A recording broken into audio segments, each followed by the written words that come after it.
মানবশাস্ত্র শ্রীমদ্ ভগবদ গীতার অষ্টম অধ্যায় অক্ষর ব্রহ্মযোগ।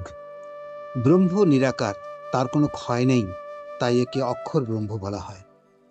অর্জুন উবাচ কিং তৎ ব্রহ্ম কিম অধ্যাত্মং কিম কর্ম পুরুষোত্তম অধিভূতং চ কিং প্রত্যম অধিদৈবম কিং উচ্যতে।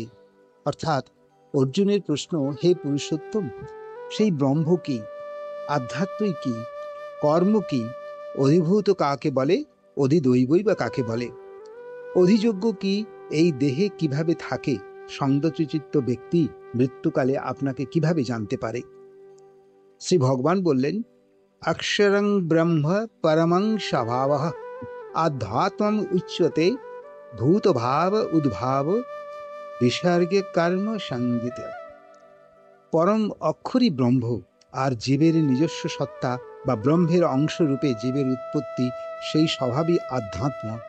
ভূত বা প্রাণীদের উৎপত্তি ও বৃদ্ধি ও ত্যাগ বা যজ্ঞে দ্রব্যাদি অর্পণ বা ত্যাগের প্রকাশ ঘটে, একে কর্ম বলে। এই দেহধারীদের ক্ষর ভাব বা নশ্বর পদার্থকেই অধিভূত বলা হয়। পুরুষ বা আদিপুরুষ বা হিরণ্যগর্ভ ব্রহ্মাই অধিদৈব এবং এই আমি অধিযোগ্য।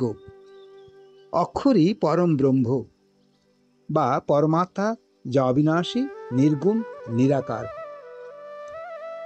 আধ্যাত্ম কাকে বলে?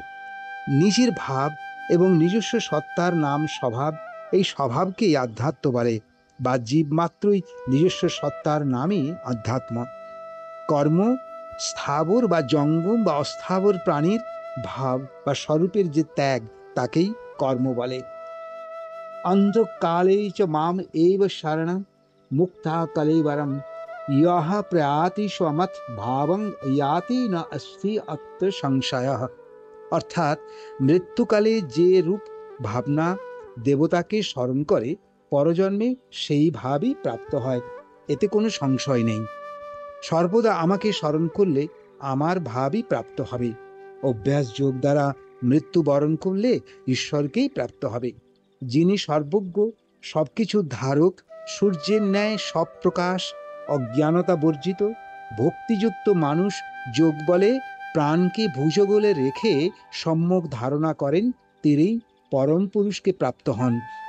ইন্দ্রিয়কে রুদ্ধ করে, মনকে হৃদয়ে রুদ্ধ করে, প্রাণকে হৃদয়ে স্থাপন করে যোগাভ্যাসে স্থিত ওম এই অক্ষর ব্রহ্ম উচ্চারণ পূর্বক ঈশ্বর স্মরণ করেন। অনন্য একাগ্রচিত্ত ব্যক্তি নিত্য ঈশ্বর স্মরণ করে মোক্ষপ্রাপ্ত হয়ে পুনরায় পুনর্জন্ম তার হয় না। সহস্র যুগ ব্যাপী ব্রহ্মার দিন এবং সহস্র যুগ ব্যাপী ব্রহ্মার রাত্রি, দিন রাত্রির তত্ত্ব কি? 1 বৎসরে দেবতাদের দিব্য দিন, 30 বছরে দেবতাদের 1 মাস, 360 বছরে 1 দিব্য বর্ষ, মানুষের সত্য ত্রেতা দাপর কলি 1 দিব্য যুগ বা মহাযুগ বা চতুর্বর্ষ। দেবতাদের 1000 দিব্য যুগে মানুষের 100 কোটি 32 কোটি বলে 1 দিন। এই 1 দিনকেই কল্প বা স্বর্গ বা রাতকে বলে প্রলয়কল্প। প্রলয়ে ধ্বংস হয়, দিনের শুরুতে ঈশ্বর আশ্রিত আত্মা পৃথিবীতে এসে সৃষ্টি শুরু হয়, একে কল্পদ্যৌ বলে। ব্রহ্মার সূক্ষ্ম শরীর থেকে সকল প্রাণীর জন্ম হয়। রাত্রির সমাগমে ব্রহ্মার সূক্ষ্ম শরীর হতে প্রাণীর পুনঃ রাত্রি সমাগমে লয় প্রাপ্ত হয়, পুনর্দিবা সমাগমে নিজ কর্ম অনুসারে জন্মায়। সূক্ষ্ম শরীরে অনাদি ব্যক্ত আছেন, অক্ষর বা পরম গতি বলা হয়, এর বিনাশ হয় না। প্রাণীগণ যার অভ্যন্তরে অবস্থিত, যিনি সম্পূর্ণ ব্রহ্মাণ্ডে আছেন, তাকে একান্ত ভক্তি দ্বারা লভ্য। অগ্নিজ্যোতি অহ শুক্লপক্ষে উত্তরায়ণের 6 মাসের মধ্যে দেহত্যাগ করলে পরমাত্মায় মিলিত হয়। ধূমরাত্রি কৃষ্ণপক্ষ দক্ষিণায়নের 6 মাসের মধ্যে দেহত্যাগ করলে চন্দ্রলোকে দেবতার সঙ্গে 10,000 বছর বাস করে আবার পৃথিবীতে ফিরে আসে। 2টি শুক্ল ও কৃষ্ণপক্ষ অনাদিকাল থেকে রয়েছে, একটি মোক্ষ, অপরটি সংসারে পুনরাগমন হয়। কোনো যোগী মার্গোদ্বয়ের মোহগ্রস্ত হয় না, সকলে যোগযুক্ত হয়। বেদ, যজ্ঞ, দান, তপস্যার দ্বারা পুণ্য ফল প্রাপ্ত হয়ে ব্রহ্ম লাভ করেন।